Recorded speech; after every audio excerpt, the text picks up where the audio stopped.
Okay, welcome to this month's Haskell Singapore meetup.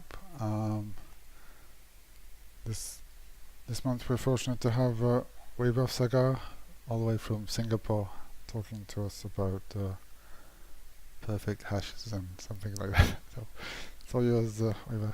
Thanks. Cool. Hello everyone. So I'm in Sydney right now, but in the a couple of years ago, I used to live in Singapore.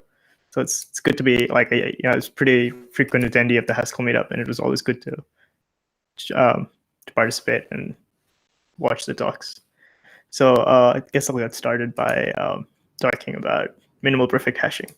So so the story of this is that again, a couple of years ago, when I used to live in Singapore, I went to FOSS Asia, and at FOSS Asia, I attended this really interesting talk talking about fast and compact immutable key value stores.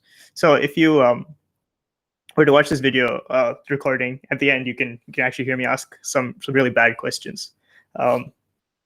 So I was really fascinated by this idea. It's the first time I'd heard of minimal perfect hashing.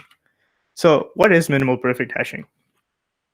So most people have a pretty reasonable idea of what hashing is, but in general, it's a function that takes like a hash function is a function that goes from a key to some fixed size value, and in this case, usually it's an integer, like a 64-bit integer or something like that. So perfect hashing is when you hash a whole bunch of values without any collisions, and a collision is when two different values hash to the same hash value. So that's what perfect hashing is. And minimal perfect hashing is essentially a perfect hash function that's as small as possible. So given like some set of keys, it's a bijective mapping from those keys, any one of those keys, to the numbers 1 to n. So this is an interesting idea because basically, if you can come up with a minimal perfect hash function, then you don't really care about the keys anymore. You can just kind of throw them away. And so the downside of this is obviously that this only works for a fixed set of keys. And if you try to use your minimal perfect hash function on a key that wasn't in the original set of keys, then it'll produce nonsense and it'll give you a wrong result. So that's what minimal perfect hashing is. And I think this is a pretty cool idea because I've always been interested in figuring out how to store a bunch of data in the smallest possible amount of space. And there's a couple of approaches to doing this that are pretty widely known, but I always found them really hard to follow. So this is kind of how I kind of started looking into this. And I was like, okay, well, there's this thing called compress hash and displace. And there's this other approach where you produce something called a hypergraph, which I don't really know what that is, and you peel it, which again I don't really understand. So I kind of found myself really stuck. And again, I went to FOSS Asia 2 years ago, more than 2 years, 2.5 years ago now. And I kept trying to find the one source or article or piece of literature that would explain minimal perfect hashing to me in a way that I would understand. So I found it. In fact, a couple months ago. And it's this paper, Fast and Scalable Minimal Perfect Hashing for Massive Key Sets. It's a pretty good paper. One of my favorite things about it is that it has a diagram, which I will show you in a few seconds. And that really helps, in my opinion, explain what's going on. So minimal perfect hashing, in their explanation, relies on the idea of cascading collisionless bit arrays. And the nice thing about, so if you kind of understand, what this diagram is doing, then you that really helps elucidate the rest of the paper. But basically, what's happening is that you have, in this example, a set of 6 keys, and you hash each of the 6 keys, and you only one of 6 slots, and you only store a 1 in the slots where the key hashes uniquely, so there's no collisions. So, for example, over here, key 2 and key 4 hashed to this slot, but we store a 0 there. And we only store a 1 for key 6 and key 3 because those are the only 2 keys that hashed without any collisions. So what you do is that you remove key 6 and key 3 from the key set, and then you do it again with a smaller bit array this time. Again, you do the same thing. You only hash you only store a 1 in key 1 for key 1 and key 5, and then you repeat again. And finally, everything hashes and there's no more keys left, so you stop. And then what you do is that you take these bit arrays and you kind of line them up next to each other. And there's a operation on bit arrays called rank, which I'll explain a little bit more in a little bit, which basically allows you to turn any of these ones into a number from 1 to n. So that's how you get from a key to a number from 1 to n, which is exactly what we want to do.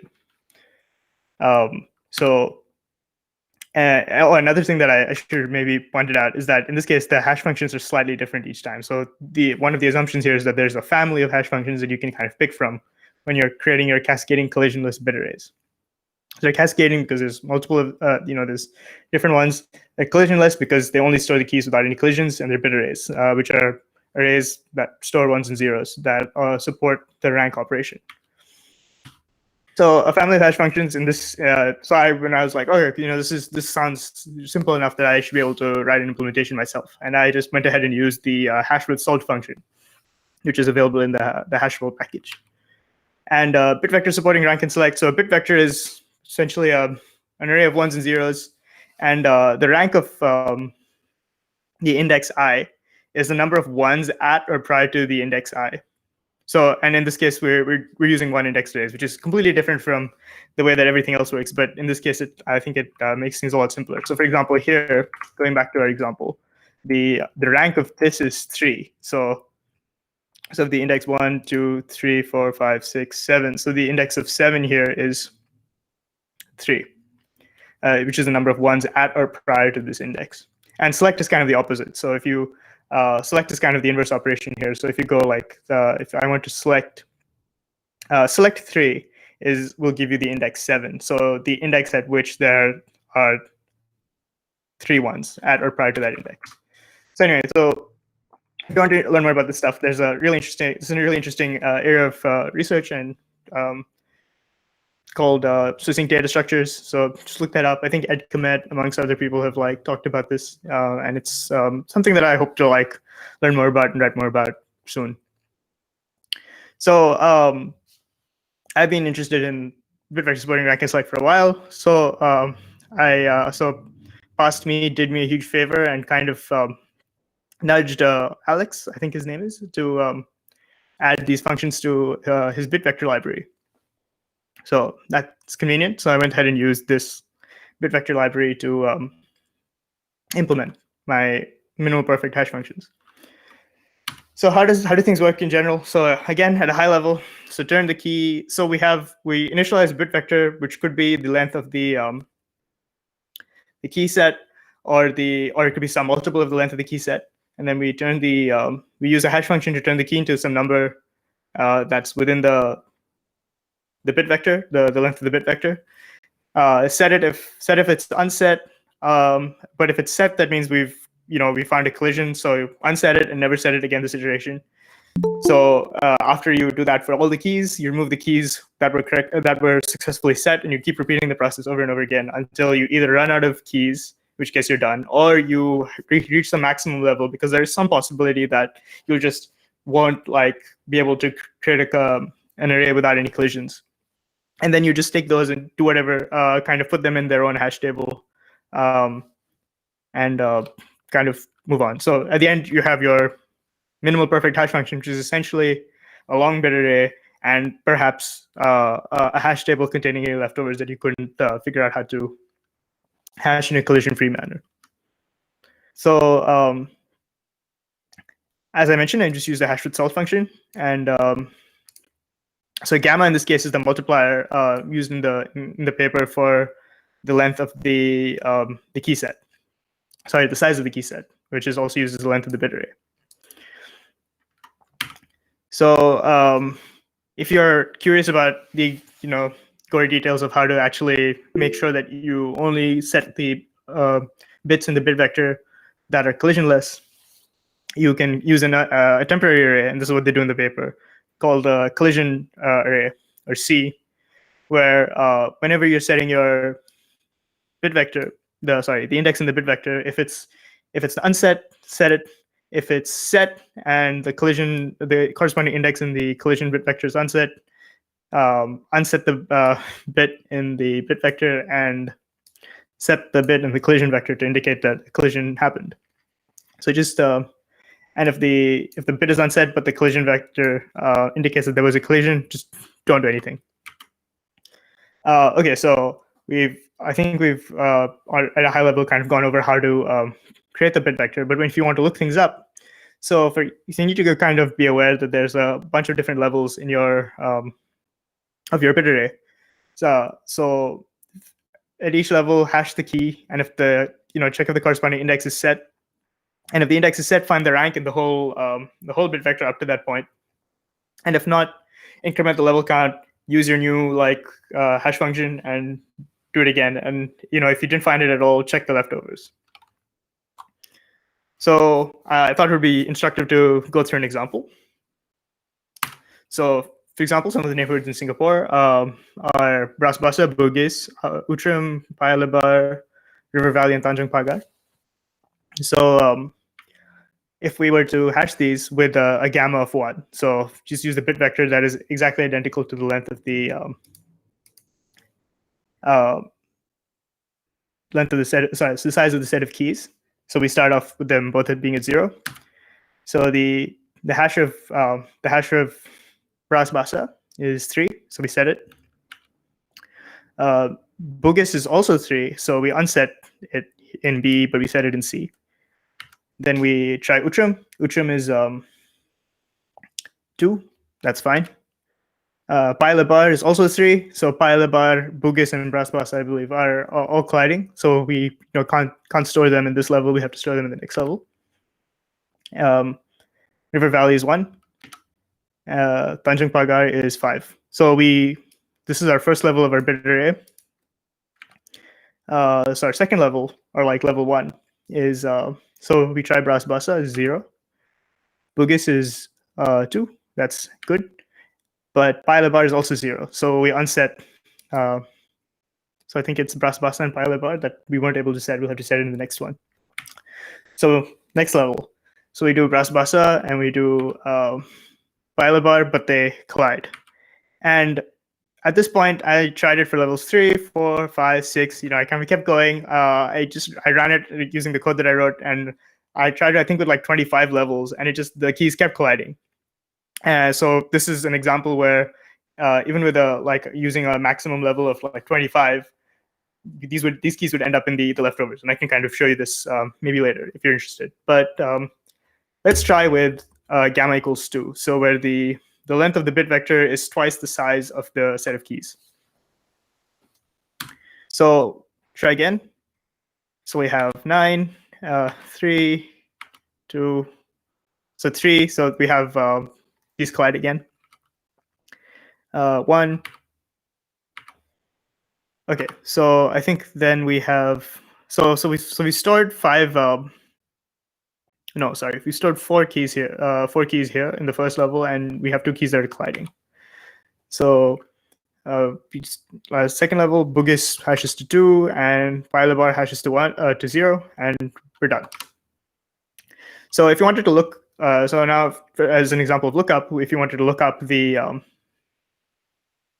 value of Paya Lebar, we would kind of do the same process but in reverse. We'd kind of hash it with 0. We find 3, and 3 is unset here. So we'd look in the next level, and we'd find it at 0. So 0 is set. So we'd go ahead and find the essentially the maximum rank, or the total number of ones here, and the rank of 0 in bit vector 1 here, and we'd be done. So here's some code. So I went ahead and kind of implemented this. I implemented this as an iHaskell notebook because it seemed like a good idea at the time, and I kind of just wanted to play around and test things as I went. So Alex's BV little library implements rank and select with as on 0 indexed arrays, which is nice, which is probably more sensible thing to do, but not ideal for my purposes. So I wanted to use one indexed bit vectors, and these are just some helper functions. And here's the bit that checks if the that only sets the bit vector if there isn't already a value there. And yeah, so this is like step function, and here's kind of the thing that goes ahead and puts any leftovers in a leftover hash table. And a perfect hash function in my like code is a vector of bit vectors, to kind of keep track of the different levels and some leftovers. So you can so I go ahead and generate my leftovers, and I think this is like probably a good point for me to pause and see if anyone has any questions. Would anyone like to ask questions in either the in either the chat or by like speaking up? Well, not about the code, but what's the practical application of this? Practical application of storing key values? Yes. What kind of performance do we have? So I think in the paper they say that they achieve a performance of about 3 to 4 bits per key stored. So the idea is that you can store like essentially any key space, but only using 3 to 4 bits per key. And so for example, I have, let's say, 100,000 elements, and I need to do some operations. What's the performance I get using this compared to using like regular hash map? Oh, okay. Well, I think the performance here is linear, because if you it's linear in the it's all of, I believe it's like constant time, or in the sense of like you have a constant time bit vector, and yeah, it's linear in the size of the bit vector, because you're only doing like a fixed number of all those hashes. What kind of constants are we talking about? Do you have any benchmarks? I don't have any benchmarks. No, I just implemented the paper. But I think there are some benchmarks in the paper, so they go ahead and have a bunch of benchmarks here of like, I think they're more concerned in the paper about the speed of constructing these hash functions, because they go ahead and because in fact, even constructing an imperfect hash function for some for extremely large sets of keys can be quite challenging. So they do have some benchmarks, and yeah, like this is the, if you can see my screen, this is the gamma parameter that I mentioned. So they do have benchmarks in the paper. I haven't gone ahead and written it in Haskell because I don't think that the Haskell code that I've written is the most performant. I just went ahead and tried to implement it as a proof of concept. I see. Thank you. Sure. Any other questions?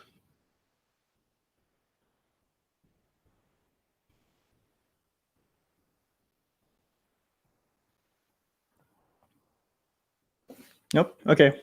I guess we can continue. So in my generating code, it's like if the hash map is empty, I just kind of finalize it, just finish things up.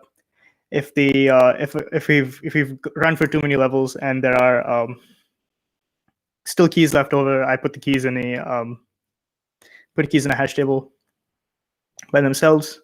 Otherwise, I use my step function to generate one level of the bit array, and then I just accumulate, and I keep going over and over again. And when I'm querying, I just do the same thing that I described, where I earlier, where I describe the current level, and I query the current level, and if it's available, if my current level, if I haven't found it and I've run out of levels, then I look in the leftover hash map, and if not, I go ahead and just look it up by testing if the bit is present. And if it's present, then I find the rank, and if it's not present, then I try again with the next level. So I mean, yeah. So like I mentioned earlier, when I tried with my example of neighborhoods in Singapore with 25 levels, so I was able to fill the first 2 levels, but the whole bunch of other levels were just kept colliding, and the only and eventually I just put Plus and PyLib are in their own hash table. So yeah, I guess that's so I guess another thing that I should probably point out, but although I didn't implement it here, is that one another advantage of this approach is that it works really well in parallel, because you can kind of it doesn't really matter which key gets hashed to a position in the bit vector first, as long as the collision vector is correctly updated. So you could do it in any order, and as long as you sync up at the end of each level construction, you should be able to use as many threads as you want, which again, so the one focus of this paper in particular was on not just performance of creating the hash function, but also being able to like parallelize it, which is an advantage that it has over a bunch of other approaches. But another nice thing about this paper, which if you haven't read it already, is that I think it like doubles really nicely as a survey, or kind of just a link to all the other approaches. So it links to both the other things about the hypergraph peeling and the compress hash and displace approach that I mentioned earlier. So if you were reading this and you're like, oh, perfect hash functions are cool, but I don't really like this approach, you can kind of follow the citations and look at any of the other approaches that are covered here. I think this covers most, if not all of them, that I'm aware of. So yeah, I mean, surprisingly, I think that's most of what I have. I don't really. I mean, I'm happy to go ahead and like try this on a set of keys if you're interested, or should I kind of go into any other part of the code in more detail. One decision that I made when I was writing this is that I went ahead and used it to store a full hash table, and I put the values in their own vector. So the idea being that if I could map all of the keys to a number from 1 to n, then I should be able to put all the values in their own vector and use the index that I came up with to reference the value as well.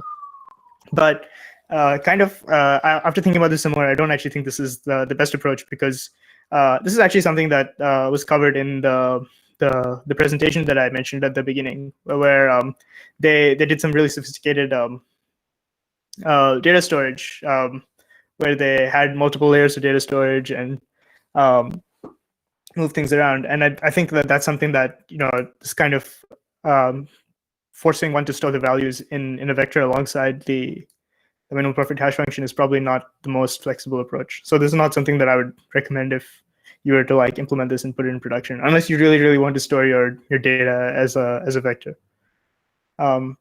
Yeah, I guess that's mostly it. That's really all I have. I don't know if anyone has any other questions or wants me to kind of go over something else. I'm happy to do that.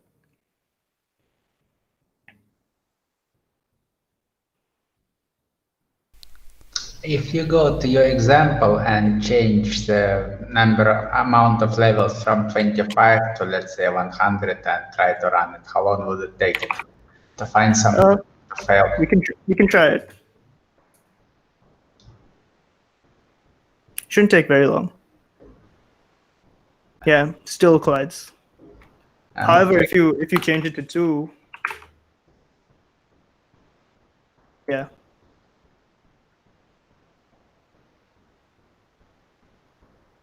What's the meaning of 2? Oh, sorry, 2 is gamma here. So the multiplier of the bit vector as a function of the size of the input. I see. So not very fast. What do you mean? This is interpreted. This is interpreted Haskell. I feel like if you were to like put this in a binary, it would be. I mean, yeah. I mean, how fast do you want it to be? Comparable with regular hash map. Something that you would use in real production application. So I think this is. I mean. So this is, I mean, I'm not sure how much of the speed that you're perceiving is the overhead of iHaskell itself as opposed to the speed of the code. But I think it's quite fast. iHaskell is like, unfortunately, not the fastest, because it kind of calls the GHC API and it, sends things over 0MQ. It sends like JSON over 0MQ, and it kind of has to do a whole bunch of like overhead to actually parse and process and analyze the code and then return the results. So that's a fair bit of overhead. So I don't think that this is indicative of like the speed that you would get if you were to. And also like the hash map code, I don't know if you've looked at it, but it's quite optimized. And this is just the simplest possible implementation that I came up with. So I mean, if you wanted to like make this production ready, again, one thing that they mentioned in the paper is that it's parallelizable. So I would try to use some of the Haskell's parallel processing abilities to speed it up.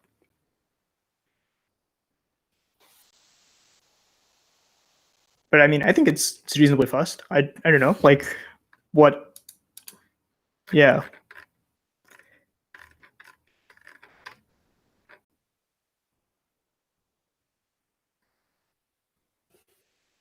Any other questions? I'm just curious. Have you tried larger examples? I don't know. Just curious. I have not. Okay. I have not. But I mean, we can try them right now. Right. Yeah. Do you want to like give me more things to put in my hash table? Right. Well, if it's I was more thinking like, does it have to be a string or could be, I don't know. No, it doesn't have to be a string. You can take a list of numbers Yeah, that's from what I was one going to to suggest. How about numbers or something like that? apply show. Sure. So you want the numbers? I think actually, I feel like the way a hash result is implemented for numbers is like pretty funny. I think it just gives you back the number itself. And But no, you can apply show on number to get the string. okay. So you want like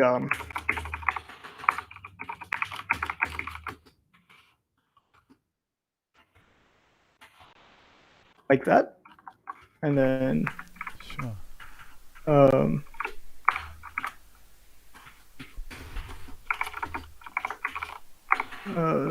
So if I zip numbers with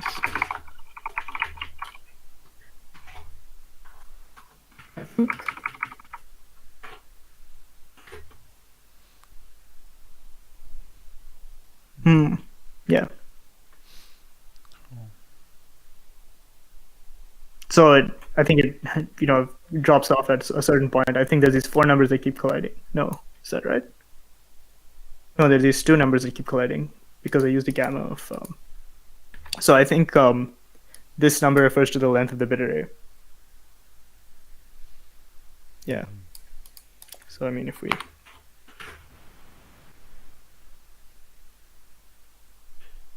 Yeah, so I think in some cases, like choosing gamma becomes a trade-off, like how much slack you want in your bit array versus how much space like you're using to just store essentially zeros.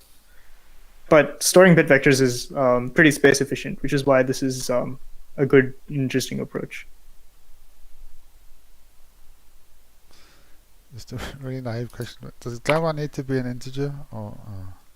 Does what need to be an integer? Gamma? No, in my code, in fact, I kind of generalized, and it doesn't have to be an integer. Okay. I kind of truncated it, but I think in the code, it's in the paper, it's an integer, and I think like in general, that's probably a good idea. Although maybe for large key sets, like it makes sense to have like a gamma of like 1.5. In fact, we can try that. I think oh, that's not good. Wow. Oh, interesting. Yeah. Okay. So with a gamma of 1.5, I think it like doesn't. There's enough slack that it is able to kind of store everything, and there's no leftovers. Interesting. Mm-hmm.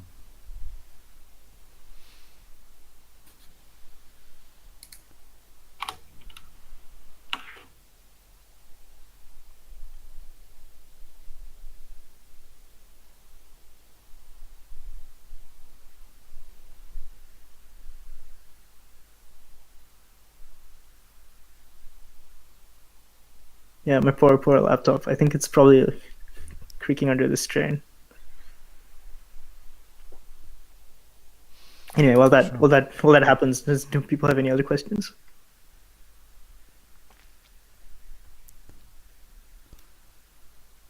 I was also wondering, do you have any plans to use this in any projects or any applications? I don't currently. Okay. I kind of just, I've been like looking for like 2.5 years for like a good paper on minimal perfect hashing, and I finally found it, and I was like, great, this is awesome. So it's simple enough, because the other approaches I think are a bit, at least they were harder for me to understand. Like even compressed hashing displays is like, it's not, there's like at least one good article on it online, but it kind of, I find that this is builds better on the other knowledge that I have. Like, for example, the stuff about bit arrays is very, I find pretty straightforward. It's kind of, you have bit arrays, you have rank and select, and you can kind of build on those to implement this. And apparently, like, this approach is, I think it uses a bit more space than the others, but it's competitive in terms of like construction speed, and I think it uses like, not that much more space. That makes sense. I think 4 to 5 bits maybe at most, like 3 to 5 bits per key, which is I think quite good. Yeah, well, my laptop is unfortunately not having a good time with this, but that's all right. If you want to stop it, then yeah. Are you planning to release the code or anything? So people can. I mean, it's up on GitHub. I don't know if I want to like release it as a library, because I think that kind of implies a level of polish that isn't really present in the code. Sure, fair enough. But I mean, people are obviously welcome to use it. But I also like, I think the interesting thing about this is because it's just built on bit vectors, you could in fact write your construction code or your query code in whichever language you like. So there is already a library called bbhash that the authors of the code have released. So if you wanted to like use this in production, I would recommend just using this. Mm-hmm. Right. Yeah. Cool.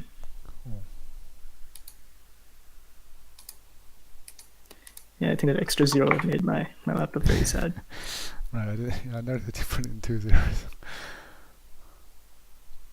Yeah. It's pretty much instant for, well, it's not instant, but it takes a few seconds for this. Yeah, that was quite good. 10,000. Yeah.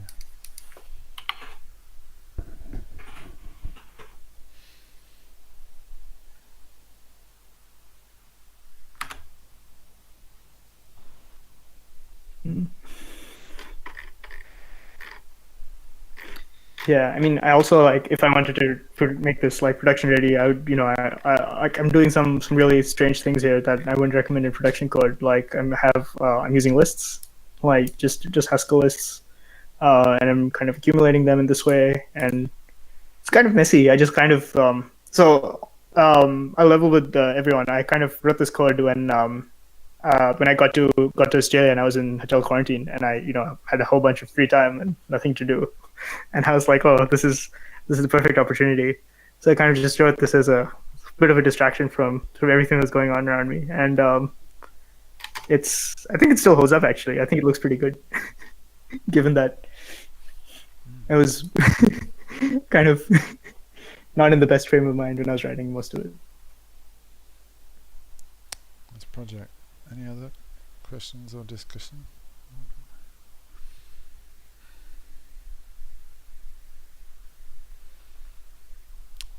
Alright, well, thanks very much. Thanks, Vaibhav, for the nice presentation and talk. Very interesting. Sure. And enjoyed it. I think next month we may have a talk from Maurits Engelmann about his work on Arch64. So I hope people will be able to join them. Should be also interesting.